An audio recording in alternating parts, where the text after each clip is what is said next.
I've been jokingly telling people this Sunday I'm talking about Judas, who is the reason for the season.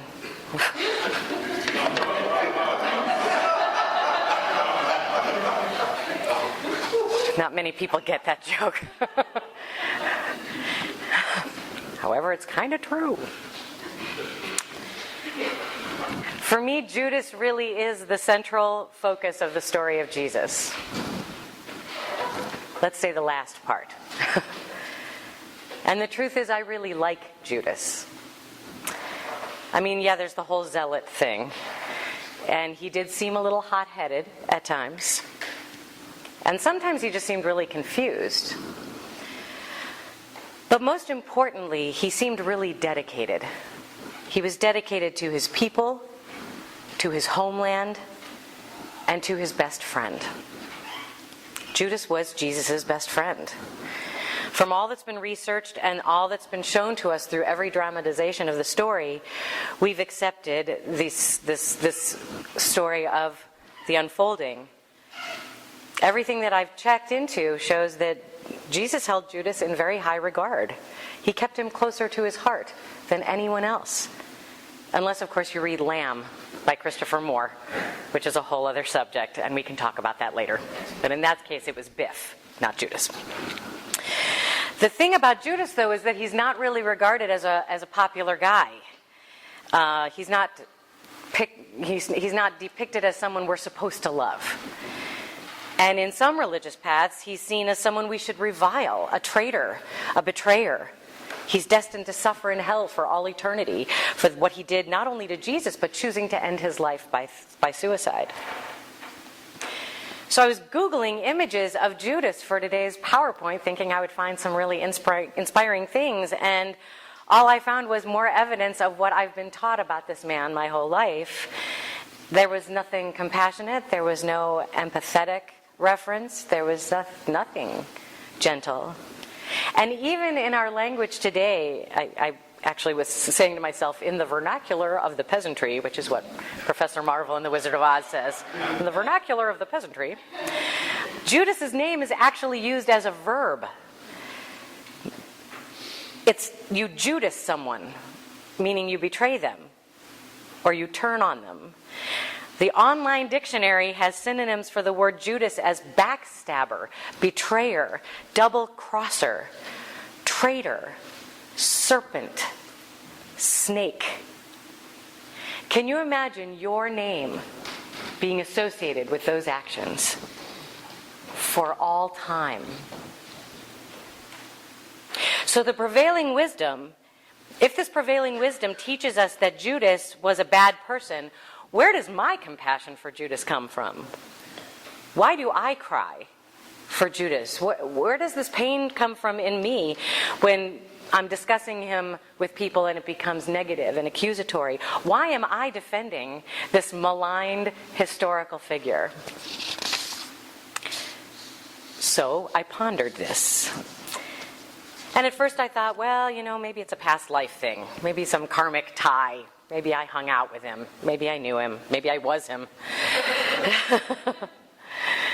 And I had been reading Nikos Kazantzakis' book, St. Francis. And I found this passage that really struck me. It seemed tied to the whole Judas question for me. And there's this moment when Brother Francesco is sitting with Sister Claire and all the sisters, and he's having these just breakthrough after breakthrough as he's nearing the end of his life. And his heart, he said, his heart is expanding enough to forgive Satan. And he shares, there is no creature more unfortunate, more wretched than Satan, because once he was with God, and now he has left him and has been denied by him. And Satan roams the air, inconsolable. Why is he inconsolable? Because God allowed him to retain his memory. Recalling the sweetness of paradise as he does, how can he ever be consoled? We must pray for Satan too, my sisters. Take pity on him. Forgive him. Permit him to return and take up his place among the archangels. So where am I going with this? Just stay with me for a minute. So ever since I can remember, I've always had a very open heart to the ones in society who have been shunned, who have been maligned, who have been rejected, or just misunderstood, or seen as evil. And when I say that I've always had an open heart for these people, let me qualify, no, I don't have a soft spot for Hitler. I don't think that people in power who act in evil ways are just misunderstood and need to have a hug. You know, I don't think that. I recognize that there are people in our world who act out from a place of having forgotten who they truly are. And yes, I have issues with our correction system, big time. And I also feel that there are some people who don't know how to live with other people and can't live with other people. However, I still feel really called to see them, to capital S, see them. And this is how I fell into ministry, actually, in the first place. Back in Ohio, if you believe in things called accidents, I was performing with a theater company, and I advocated to bring the show that we were doing to Marion Correctional Prison in Columbus, Ohio, which is it's one of the maximum security prisons in America. And we were performing Spoon River Anthology, which, if you know anything about that play, is people speaking from the grave, speaking their true epitaphs from the grave of what they really want people to know about them. So it's those who can't be heard finally being heard. And it landed really well with the guys at Marion Correctional. And there's a group of guys at that prison, headed by the chaplain program, yes, who are writing plays, composing music for the plays, performing these plays with like live band actors, the whole thing. And these guys are really good. There's so much talent on that stage. And so it was between the performance we did and seeing their shows that I connected with this one gentleman, and we began a letter writing friendship for many years. And this guy did some bad things. He was accused of doing some bad things. He admitted to doing some of them. And he's going to be there for a really long time. He had been there for a long time. He's going to be there for a long time. And by the time I met him, his family had completely disconnected, had stopped visiting, had stopped writing. He had no one. And he was shut out from the world. And so I was really moved to listen to him and be his friend, and that's how ministry started. So thank you, John. So with all of that, it seems to me to make sense that I like Judas. Because he never really fit in. He didn't really fit in with his time or even with the other apostles. And if you see Last Temptation of Christ, just be prepared to laugh, because there's some really funny moments where Judas is like, who are these guys? It's a bunch of losers. According to the research in the Gospel of Judas, there's evidence that Jesus entrusted Judas with all of the mysteries that he understood. And it was things he didn't share with the other apostles. He shared them with Judas only. And he held him in high regard and believed that he had a deeper understanding of who Jesus knew himself to be. Judas believed it, knew it, supported it. And so then as I started researching more, I started thinking about all the different ways that Judas has been betrayed in our entertainment industry. And so relax, breathe. I'm not going to do all of them. I'm only going to do 4. I'm going to touch on 4. And I'll just tell you right now, so you don't have to worry, I have not been able to watch The Passion of the Christ. It's way too violent for me to watch. I tried to watch the scene where Judas was betrayed, and I was like, Jesus was betrayed, and Judas's death, and it was so violent that I couldn't actually watch it. So we won't be talking about that one.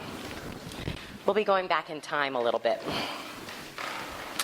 So as those of you who were here early enough knew, we were listening to the soundtrack of Jesus Christ Superstar, one of my favorite movies. where Judas was portrayed by the magnificent Carl Anderson. First time I saw this movie was in its first release, which was 1973, the year Heather was born. Way. And I saw it in the theater. And this Judas was really angry, and he was really confused, and he was really jealous. He was jealous of everyone. He was jealous of Mary. He was jealous of the apostles. He was jealous of everybody. And he felt excluded from the group because he could see what was going on. This Judas was the zealot, and he could see that Jesus was stirring up a lot of trouble, and that the message he was delivering, although important, was going to get them all killed. And so he was very passionate about, like from the opening of the movie, when he sings Heaven on Their Minds, he's like, wake up, Jesus. Things are going really bad. You've got to stop what you're doing. And he was hurting. And so in his hurt, in this interpretation, from his hurt, he betrays. He goes to the priests, and then in his grief over that, he ends his life. And it's a self-punishment. The interpretation is it's a truly self-punishment. He is agonized. He's descended on by bad energy. But he's still one of my favorites because he sings the heck out of it. Same year was Godspell. It was a good year. Godspell is the more happy-go-lucky telling of the story. The hippie story, the hippie version. And in this one, Judas is Jesus' right-hand man. He's his helper, and he's his go-to guy. And it's a very positive, happy thing. However, it's more heartbreaking because of their relationship is so close and so friendly and so funny until things turn.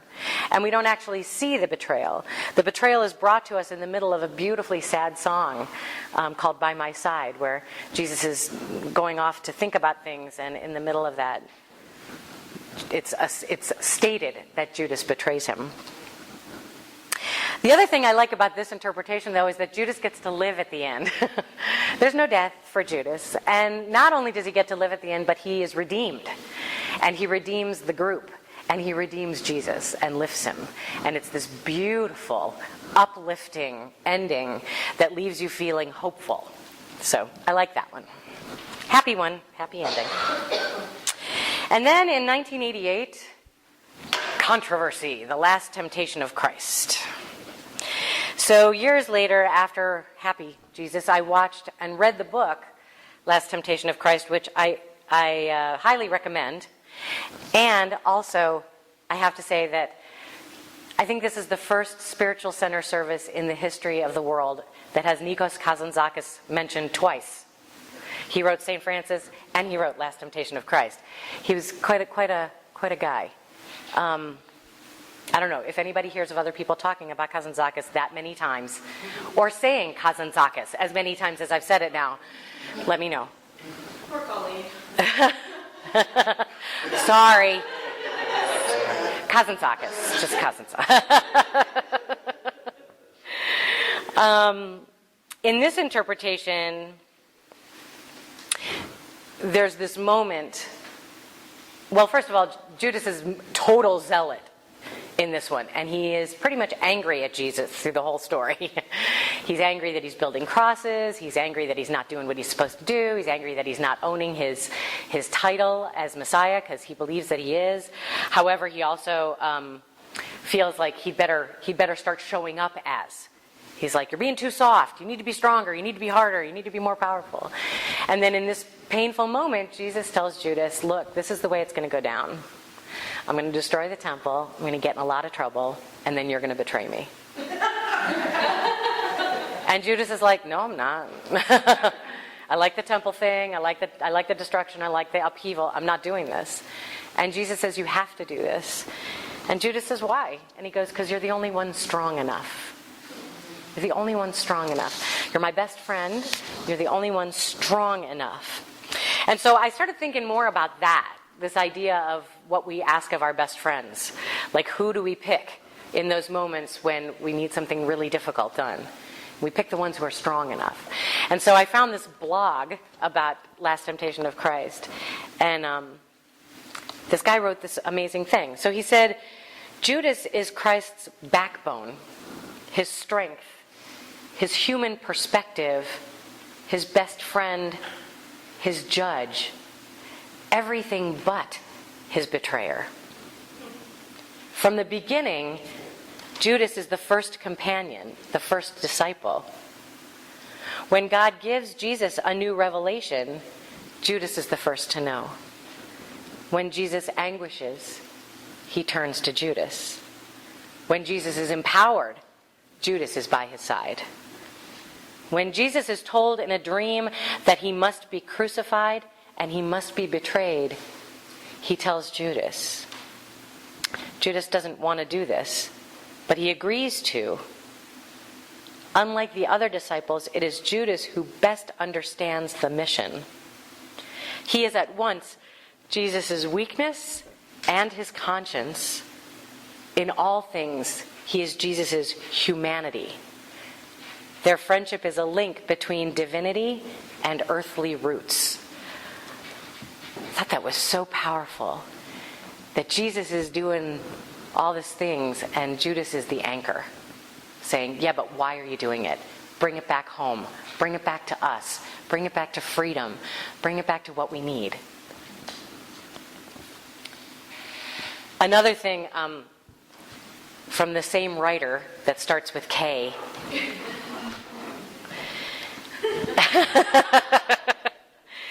And this is actually from St. Francis. There was this question posed where he said, even if Judas is good, if God destined him to be a betrayer, it was precisely in betrayal that he did his duty. So what if this horrific request that his best friend made was his karmic job? Good stuff to think about. So lastly, a more modern view of the Jesus-Judas relationship comes from, yes, you guessed it, Lost.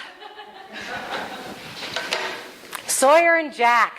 For those of you who haven't seen the show, Sawyer, Jack, Jesus, Judas. Jack is the savior. He's the fixer. He's the one from the minute the plane lands. He's helping people. He's doing things. He's solving problems. He's helping them, guiding them. There's even an episode where they travel from the beach to the caves, and Jack is leading them like Moses through the desert, and the music's so majestic. Sawyer is the argument maker, the rejected one, the troubled one, and he's continuously causing his own rejection. He's continuously making himself completely unlikable. And they battle for power a lot, although Sawyer tends to eventually concede because Jack's usually right. Except that one time. And there's this episode where somebody's asthma inhalers are missing. And Sawyer is known to have stolen everybody's stuff, and he has this stash of everybody's stuff. So they assume he has the inhalers, and he won't give them up. And he's being all belligerent and stubborn, and they end up like torturing him for these inhalers. And he finally admits he never had them. And when one of the characters, Kate, says to him, you don't have to do this, and he says, yes, I do. I do. He has to allow himself to be beaten up. And it's like in some Judas way, he feels he needs to be punished by Jack for the choices, for the sins. It's a very karmic-y show. There's a lot of things going on. So, speaking generally, I'll take Jack and Sawyer off there. Speaking generally, people love redemption stories. We love when somebody turns it around, when they take their story and they take their hardships and they fix it. And it always breaks my heart a little bit that Judas didn't stick around long enough for redemption. He didn't stick around long enough to turn the story around. And I think in terms of Cloud Atlas, the movie Cloud Atlas, I wonder how Judas did on his evolutionary spiral. I wonder if he was able to rise up as he moved along the spiral.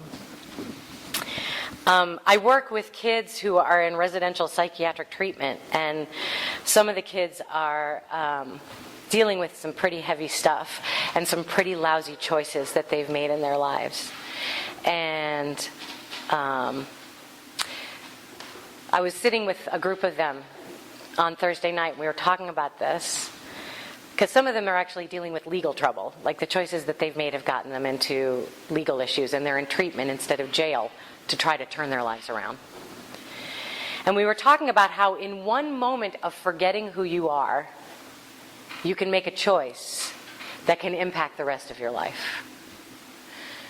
However, you do not have to be defined or limited by that choice for the rest of your life. There's a difference, because it's what we carry. It's what we choose to carry inside. And so we can make this choice that hurts us and hurts others, and then do the work to redeem ourselves and others and make forgiveness and do all that work. And then we have to put it down so that we can move on.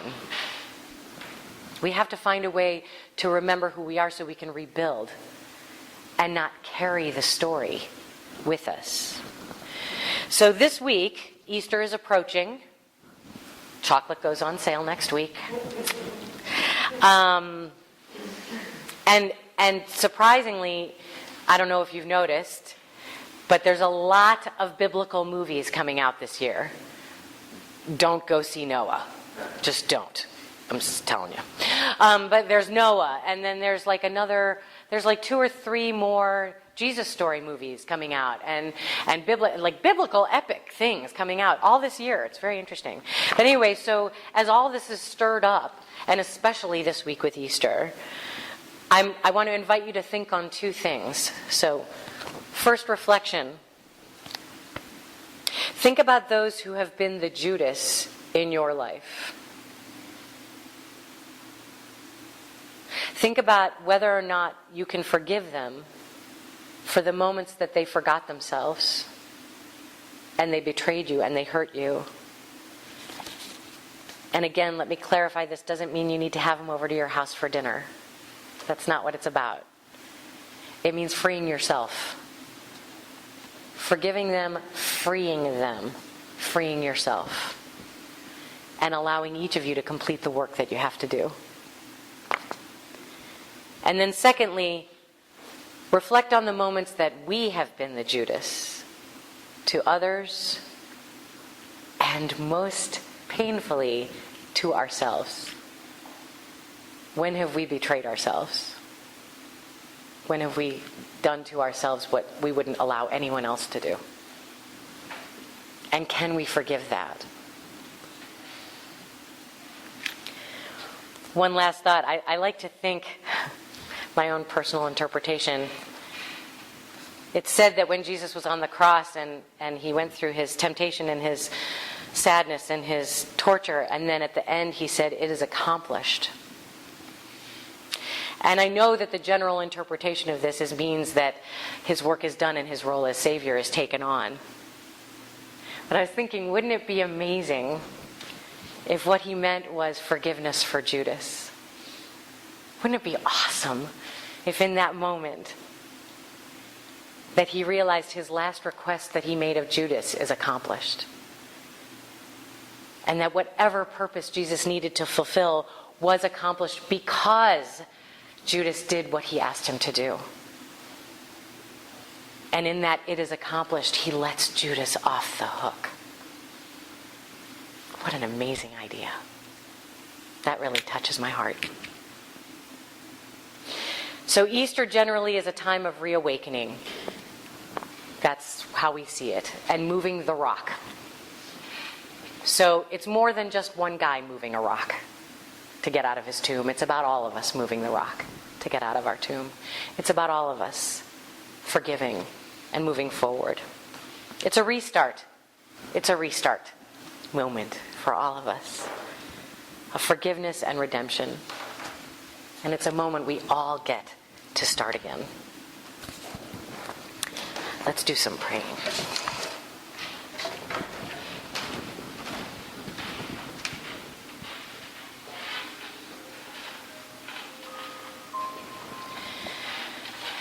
So, just taking this moment. Let's just take this moment, particularly today, to focus the energy on this rock, this stone in our hand.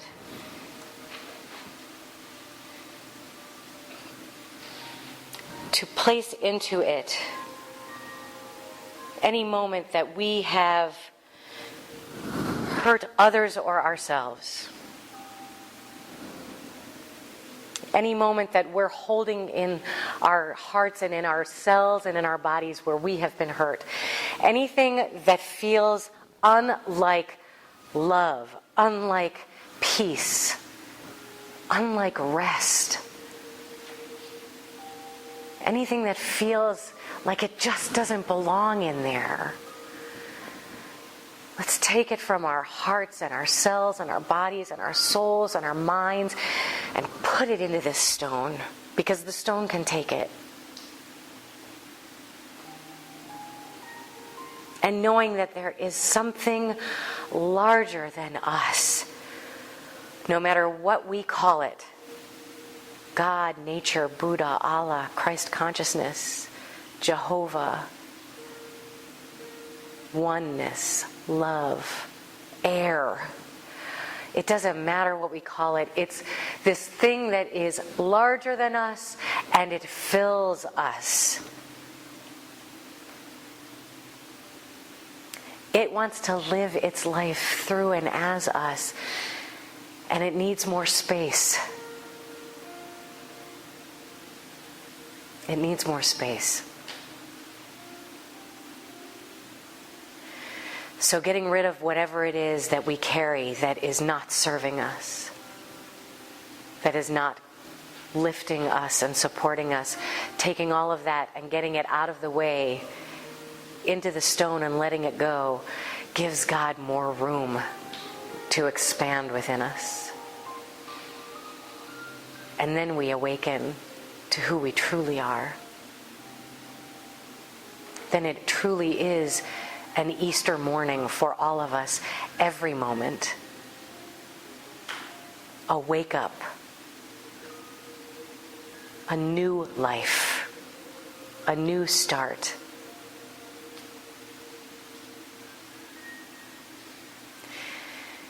And so whether it's regret or thoughts of not enoughness that we do to ourselves, or whether it's I'll never forgive that person for ... Let it go. Let it go. It's not helping. It's not moving us forward. It's not moving us upward. Let it go. Put it in the stone. And as I once again hold Judas in my heart and say, it's okay. You can rest now. I say that to my own heart as well.